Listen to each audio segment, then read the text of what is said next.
Hi, this is Anne Filippi, founder of the New Health Club. If you want to know about psychedelics as new mental health tools, you came to the right place. I talk to innovators, thought leaders, and disruptors, creating the future of mental health and mental wellness. And we think that the future is already here. This episode is sponsored by Plant Medicine Law Group, the American boutique law firm serving the psychedelic and cannabis space. PMLG was founded by 3 women in November 2020. Their mission is to expand equitable and legal access to plant medicine and help companies in the psychedelic and cannabis industries succeed in a complex emerging market. PMLG provides clients with strategic expertise to successfully launch, fund, and grow their businesses. They're committed to humanizing the legal process and empowering you with the information and guidance you need to build the next generation of successful businesses. The PMLG team embraces complexity, encourages innovation, and aligns themselves directly with your vision. I got to know Adriana Kurtzer, one of the PMLG founding partners, during a digital conference. She then invited me to join the Interfaith Working Group Faith and Psychedelics. I'm a huge fan of Adriana's and her team, and if you need more information, please head over to www.plantmedicinelaw.com. Hi, and welcome to a new episode of the New Health Club Show. Today, my guests are Leor Roseman and Antwan Saca, who recently launched their study, Relational Processes in Ayahuasca Groups of Palestinians and Israelis. Which means the two of them had Palestinians and Israelis drinking ayahuasca together and study empathy and mutual understanding after the ceremonies. Leor Roseman is a postdoc at the Center for Psychedelic Research, Imperial College London, where he received his PhD and MRES under the supervision of Dr. Robin Carhart-Harris and Professor David Nutt. His research is focused on the neural and psychological correlates of the psychedelic experience and the therapeutic application of psilocybin for depression. Currently, Leor is investigating the psychosocial potential of psychedelics. Antwan Saca was born in Jerusalem to a Christian family from the city of Bethlehem. He has spent his adult life working towards the dream of peace and justice in the Holy Land.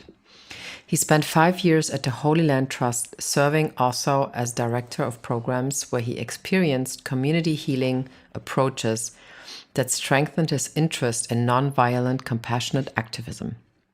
Since then, he's focused on community dynamics and many forms of personal, collective, experienced, and inherited trauma that influence conflict resolutions in the Holy Land.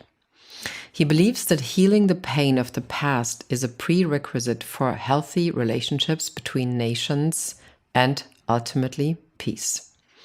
Antwan serves as an associate at Leaders Quest, walking and learning among the world leaders in their search for aligning profit with purpose in this rapidly changing world. He was also a youth leader and a member of the One Voice movement.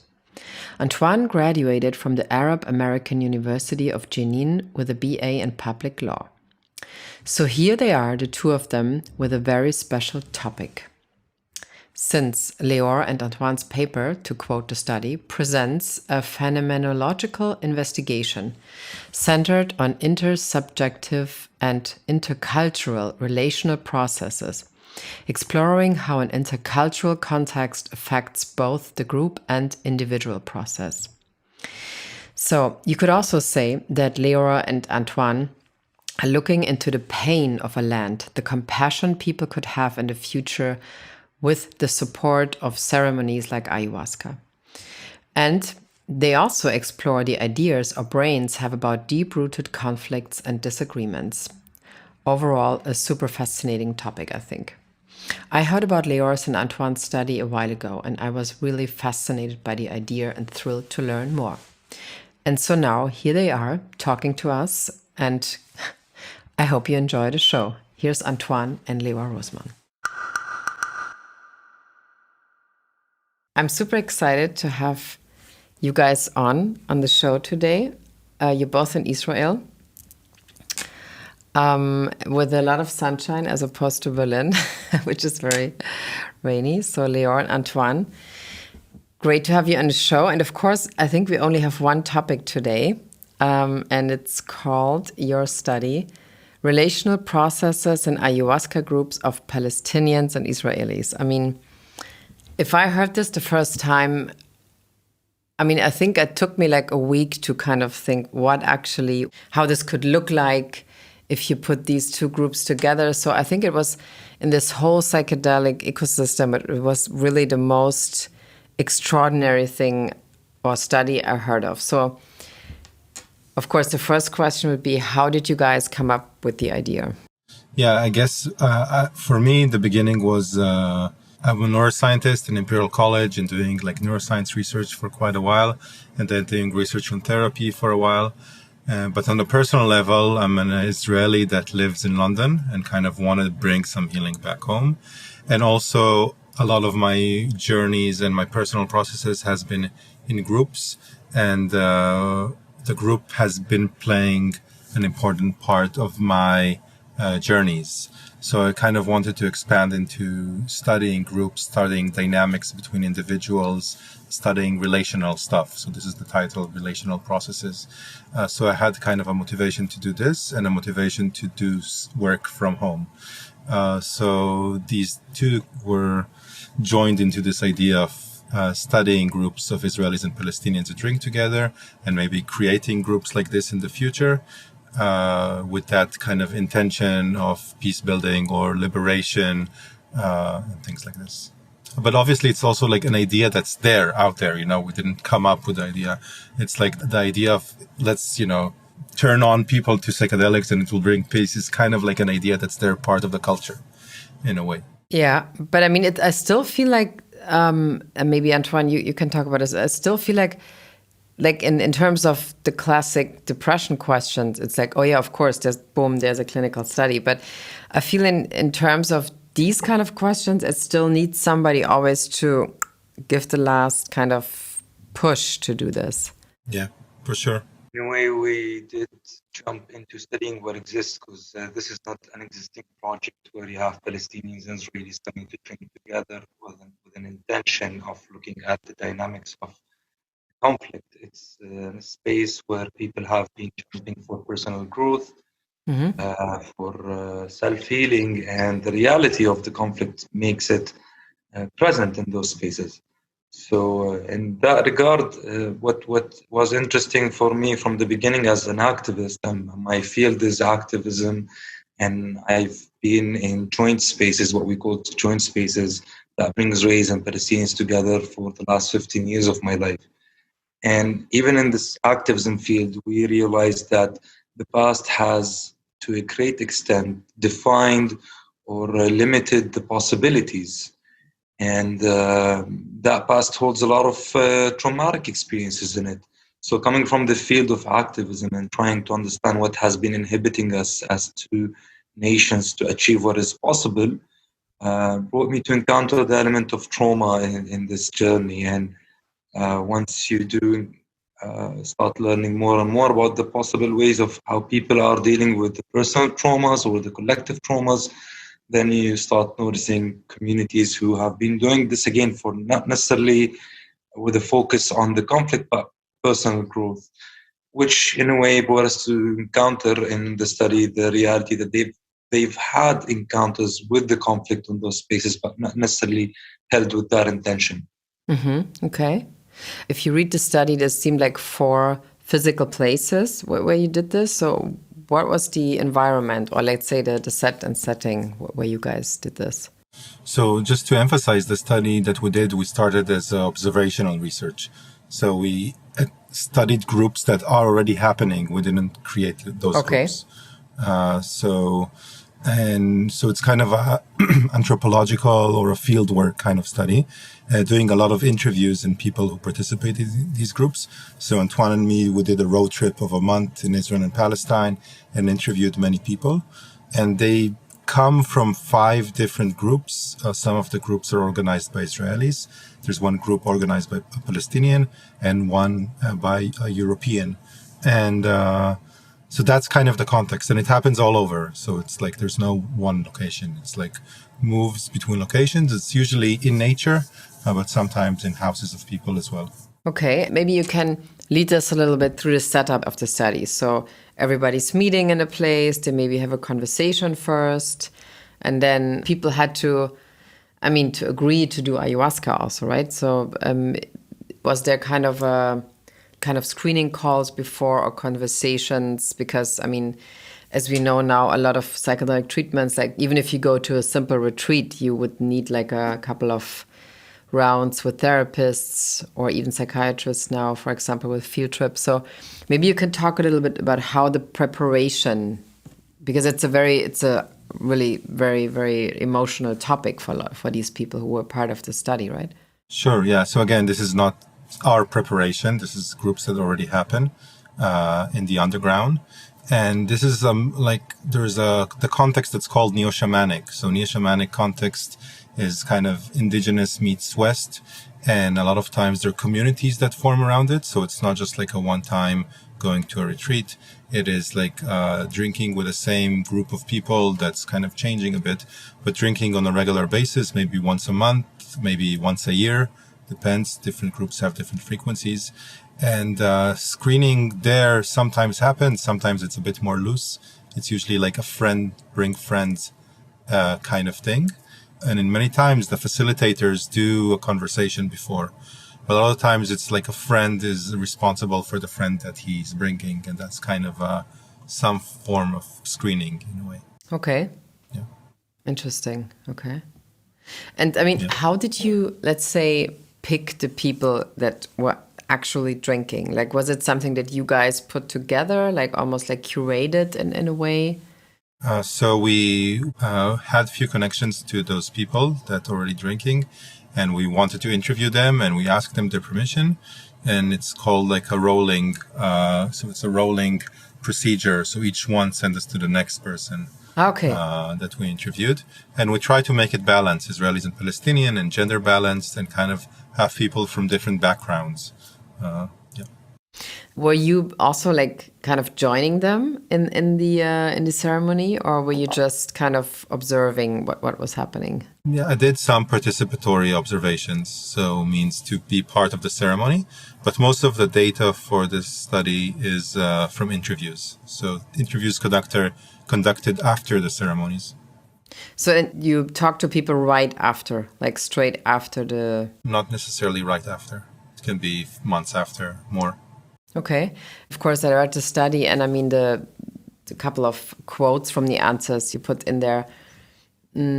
Basically, you could say some of them are saying that they didn't feel at all any kind of specific religion anymore that they would belong to, like neither Christian nor Jewish nor Arab. So what I find interesting about this is in the beginning of the whole psychedelic movement, the podcast like last year, the new psychedelic movement, a lot of people were actually responding very interesting to Sam Harris, to this idea that he says, I would like to have a spirituality without religion. So like this neutral spirituality that is not, kind of related to a big religion that you might grow up with.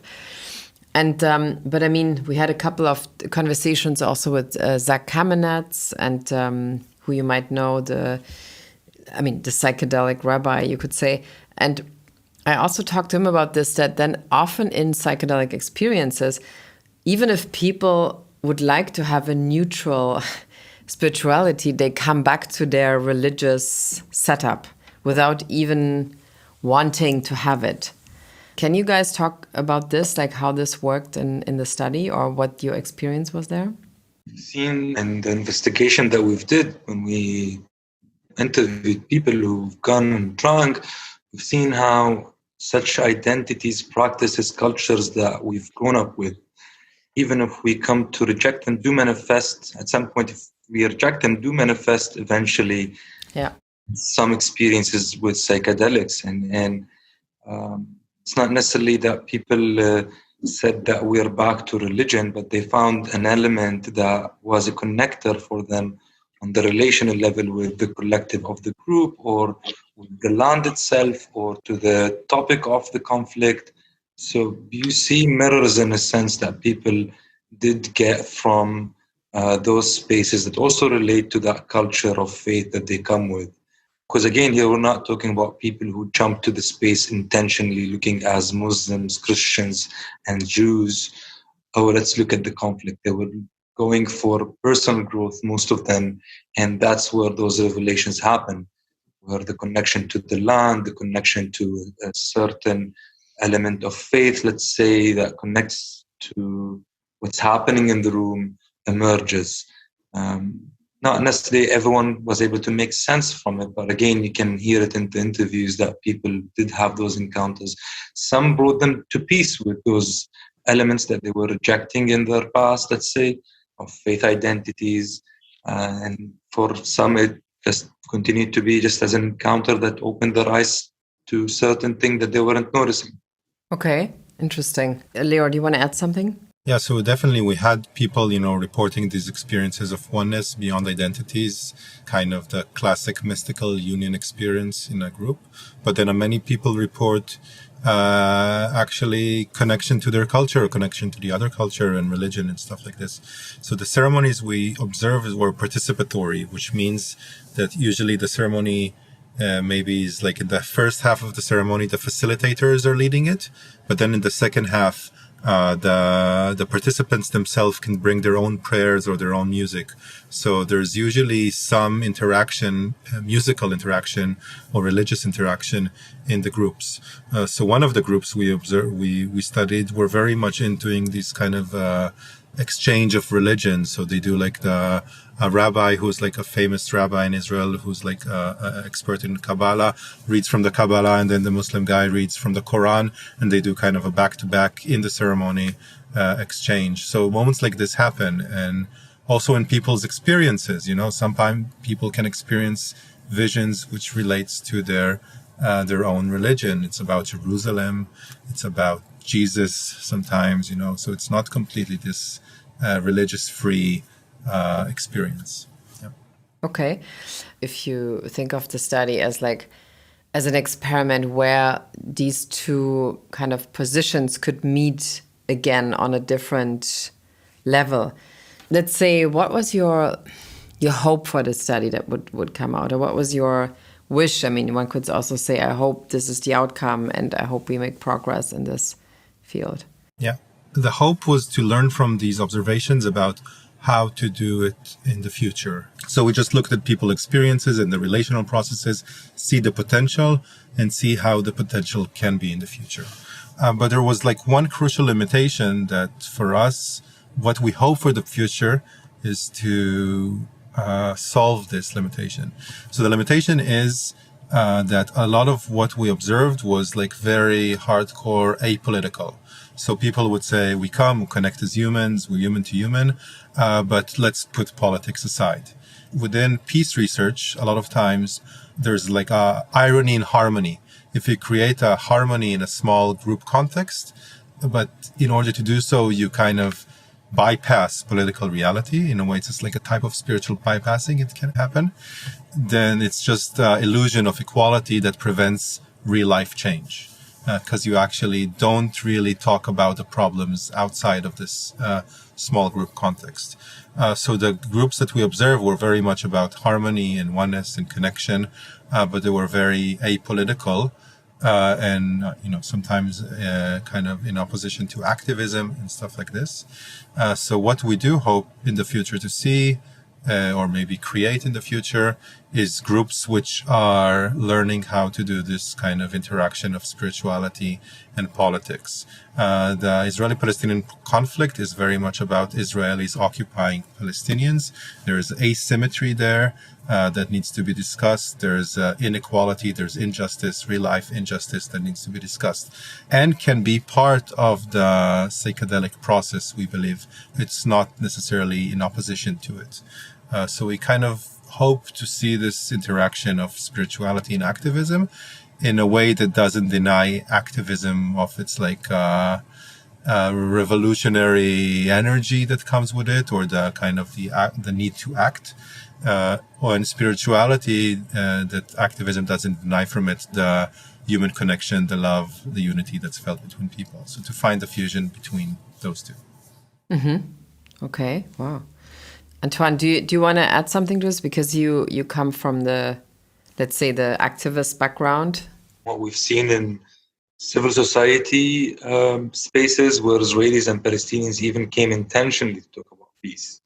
So we see very similar transformative experiences that people have encountered in those spaces when they meet each other, when they meet the human in the other. And as Leor has mentioned, this pushes in a space of conflict that is so traumatizing and it's so heavy, pushes people to try in a way to avoid politics because they don't know how to deal with what exists outside the room when you bring it into, let's say, in contrast to this human connection that happens inside the room.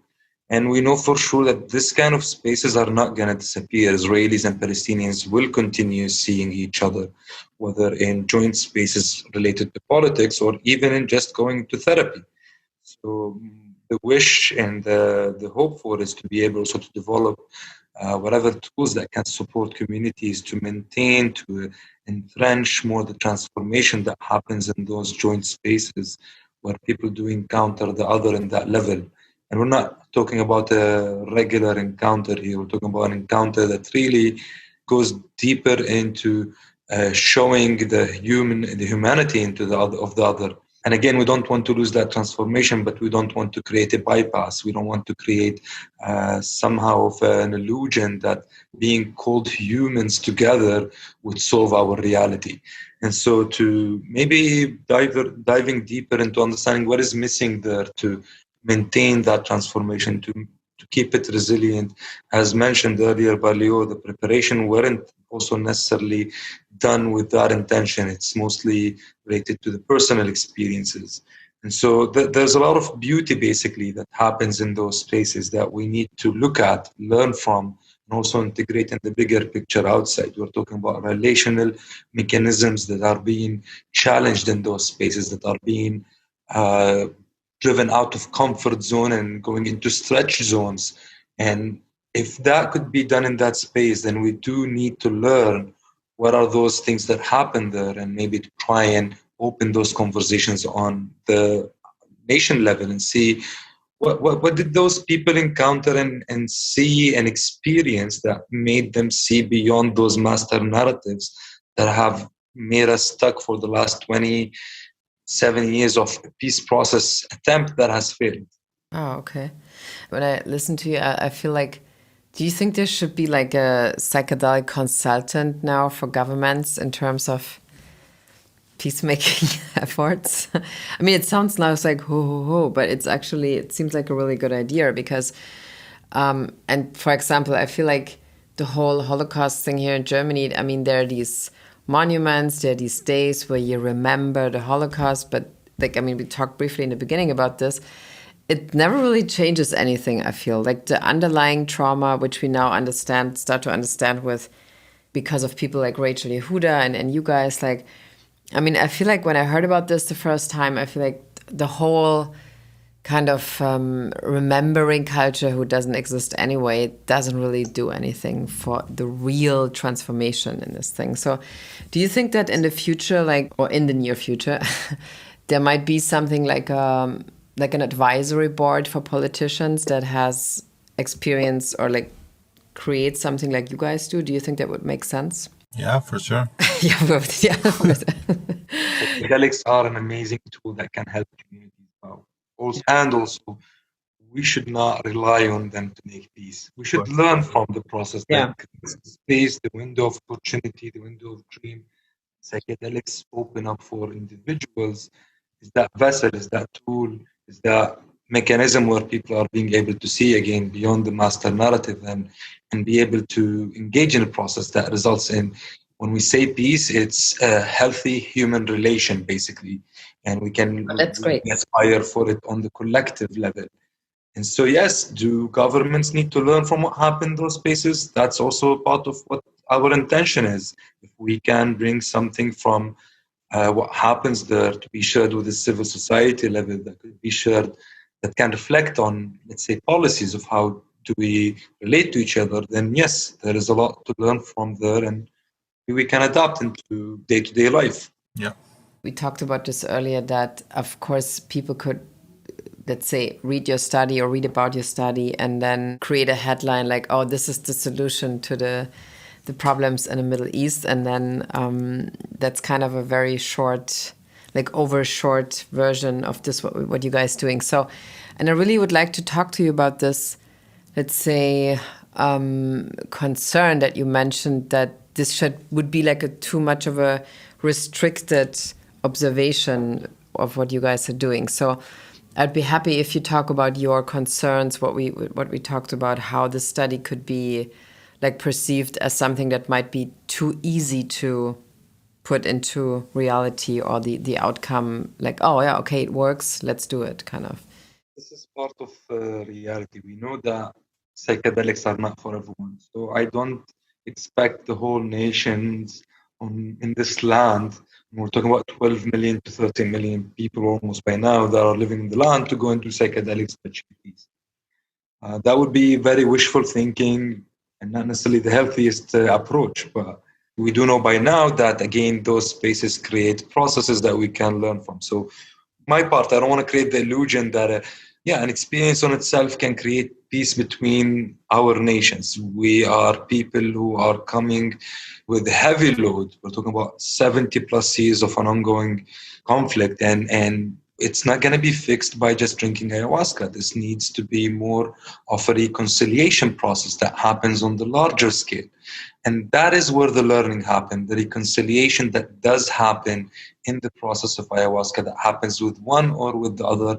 That's where I believe that's where we need to learn more and bring those teachings actually from the medicine out. So is it going to be sufficient to give everyone psychedelics to have peace? I highly doubt. I don't want to create that illusion. We've seen it in 1994, 1995, when they said a peace treaty.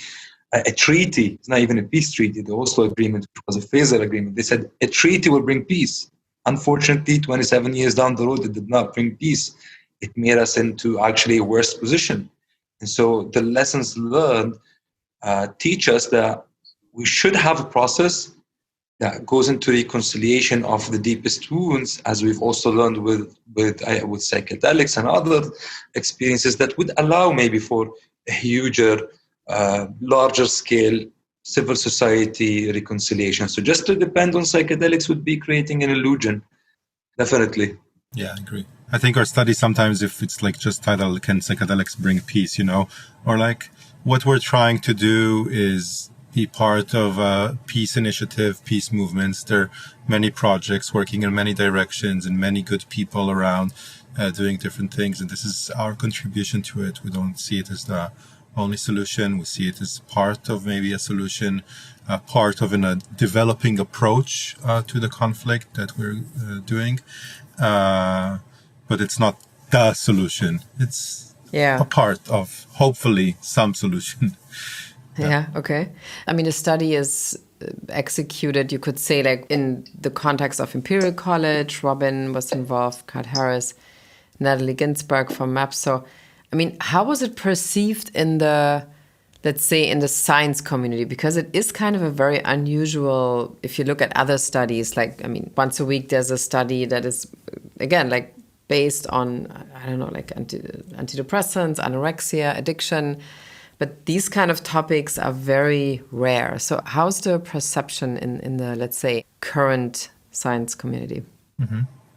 Yeah, some like it, some don't. The medicalization of psychedelics was chosen as a strategy of mainstreaming psychedelics, which means psychedelics are not just a tool for therapy. They are more than that. There's a culture behind it. There's a lot of things behind it. And the focus on therapy is a strategy to bring psychedelics into the mainstream.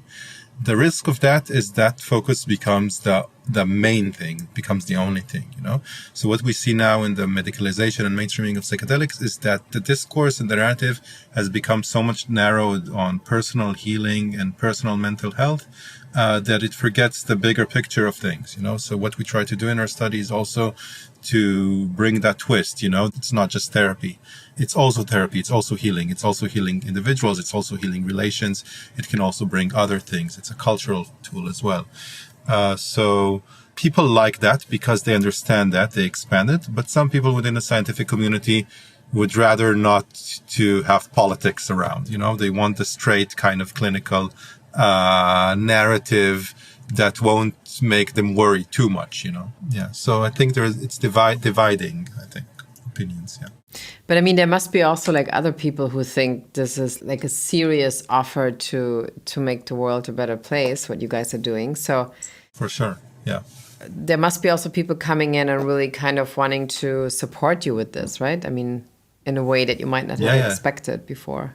Yeah, for sure. So Christian, you spoke about Christian Angermeyer before, so he'll, supports our future projects, and MAPS and Moshe Tov Krebs supported this project that we're talking about right now.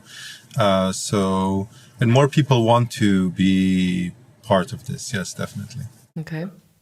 On the study that you can read online, and we will post a link, of course, the quotes that you have from the people who were in the study, I mean, they seem like really super emotional, like what they experienced. So what was the thing that was the most touching for you personally that people said?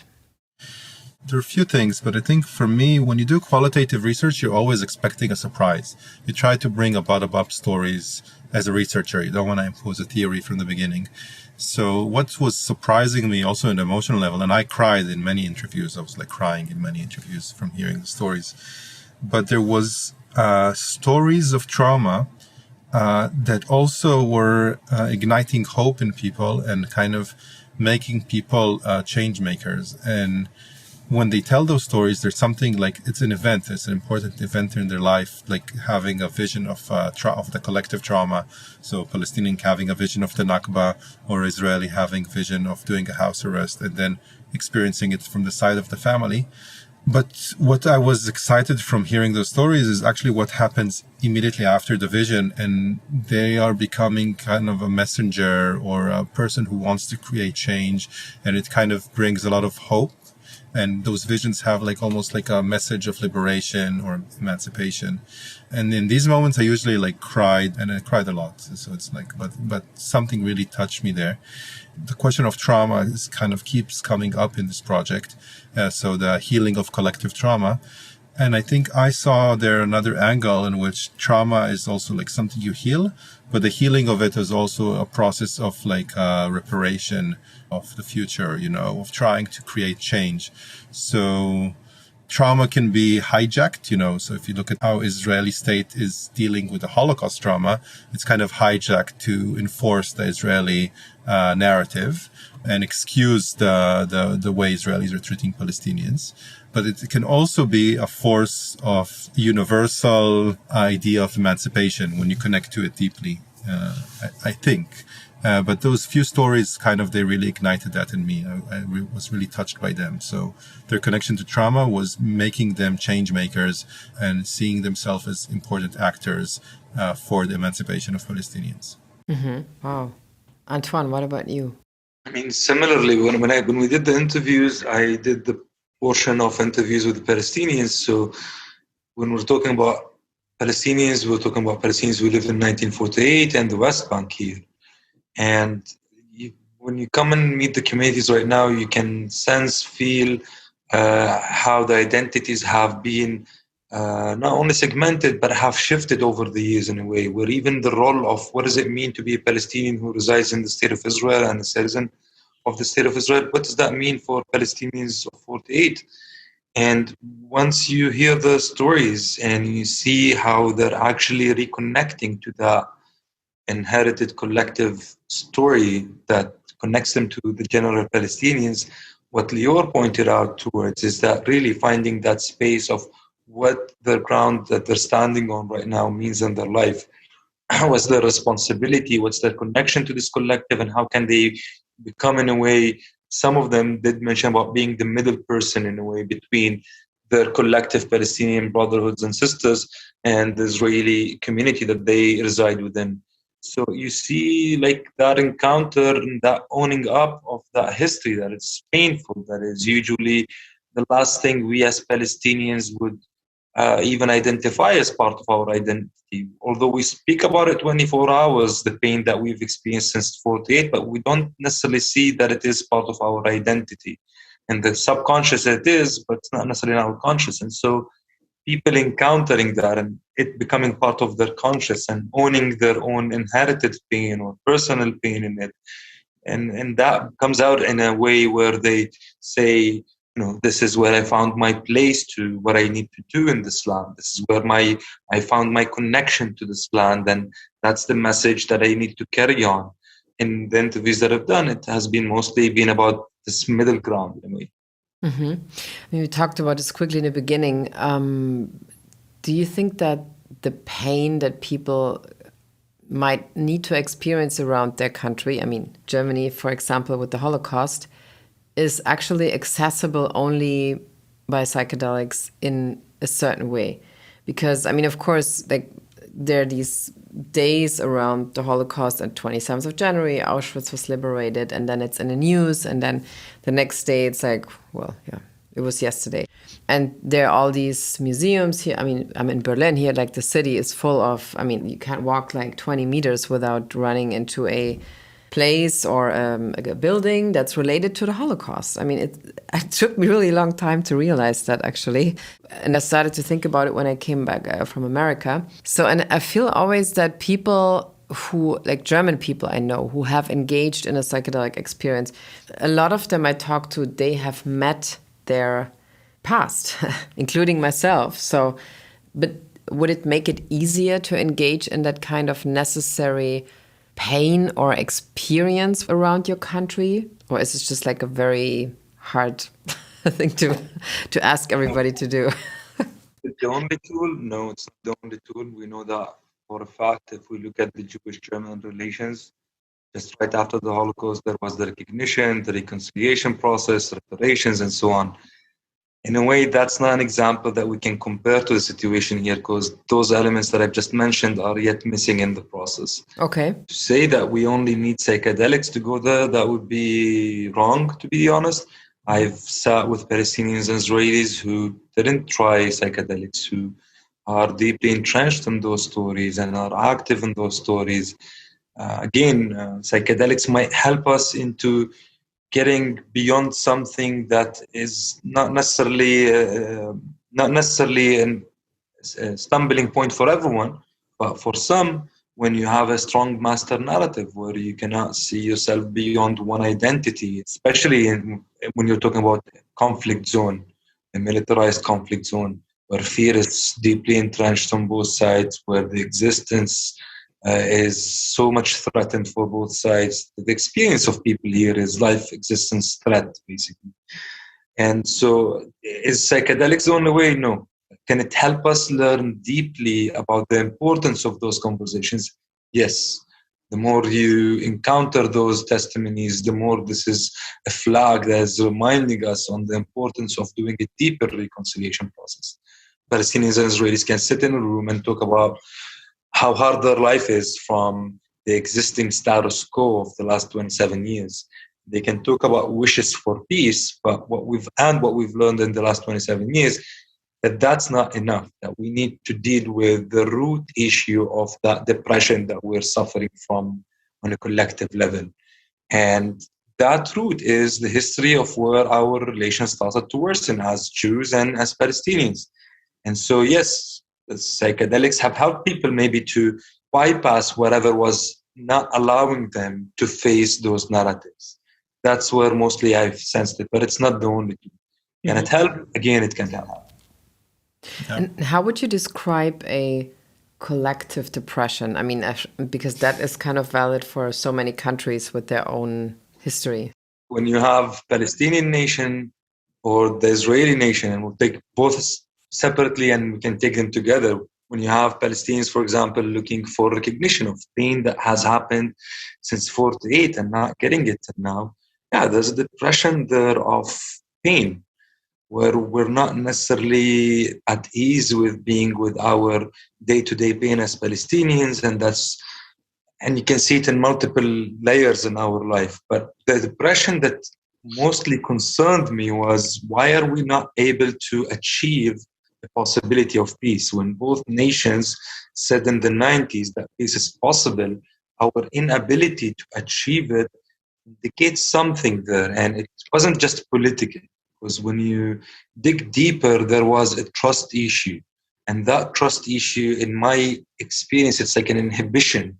That's what I know, and I'm not a psychotherapist, but that's what I know of what is depression. It inhibits people to be in a certain full being. And here we have an inhibition that doesn't allow us to trust the possibility of peace or to trust the other for peace. And again, that's where I see depression in this regard. And if that needs to be fixed, then maybe we should get on a collective process of talking about this inhibition. Leor, can you add something to that? Sure, yeah. Collective depression, it's a good question. Maybe the world is in a collective depression as well, right? So it's like, this is my belief. People say psychedelics are needed because there's an epidemic of depression. This is like a quote that's kind of repeating. What does it mean there's an epidemic of depression? Is there actually an epidemic of depression? Are so many people depressed?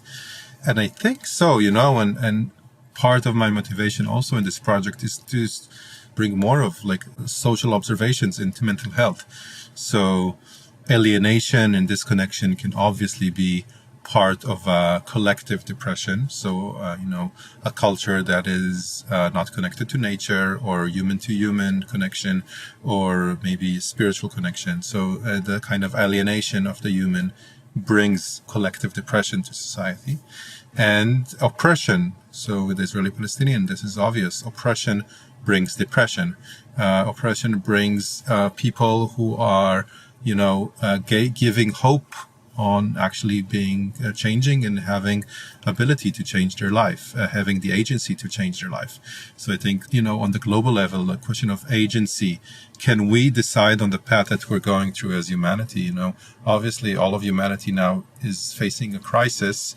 Most people know that, but we are not knowing how to change it, so we don't have the agency and the freedom to actually decide what is our future. We're just kind of sucked into something which is quite oppressive, denying our freedom. And I think that leads to depression. And other mental health issues. But so there's a collective depression, I think, not just in the land of Israel and Palestine. And maybe psychedelics are not just tools of, treating depression or treating anorexia, OCD, treating alcoholism, treating all these things. They're a tool that can be used on a tool of connection, reigniting connection between human and nature, and a tool of liberation, and slowly trying to see how we actually empower ourselves to move out of this situation that we're stuck in. Okay. If you look at the results now of this study, what would be, let's say, your follow-up study where you would like to test or look into the next topic in the terms of that first results? Sure. We have a future project planned, but we cannot share too many details about it. What we can say is we try to bring more of a political discourse into the practice. So the groups we observed were mainly for our personal, psycho-spiritual kind of growth, personal development. And we want to create programs in which the political, the personal, the social, the spiritual, they're intertwined. And they manage to bring a political discourse in a healthy way to people. So this is but we don't want to share too many details about this. But what would be a good support for you guys? I mean, a lot of people will hear this, and since we also connected with maps, so I mean, what would help you? I mean, it doesn't have to be money. It could be also something else, like places or... There's a phase of the project that we're okay with. We don't need funding. We have the funding, and we want to run a pilot of few things. And then after that, when we figure out few things, I think then we will go again into fundraising and expanding. Perfect. That's a super good sum up for the whole project, because I think there will be many other studies to come from you guys. And thank you very much. It was really interesting. Thank you very much. See you soon. See ya. Bye-bye.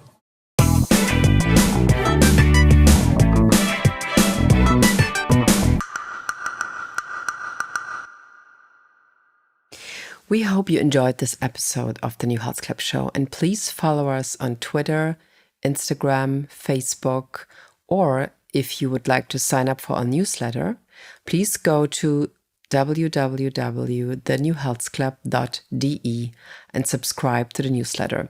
Again, please follow us on Twitter, Instagram, Facebook, Clubhouse, of course. There's also a New Health Club now. Or, even better, sign up to our newsletter on thenewhealthclub.de. I talk to you very soon.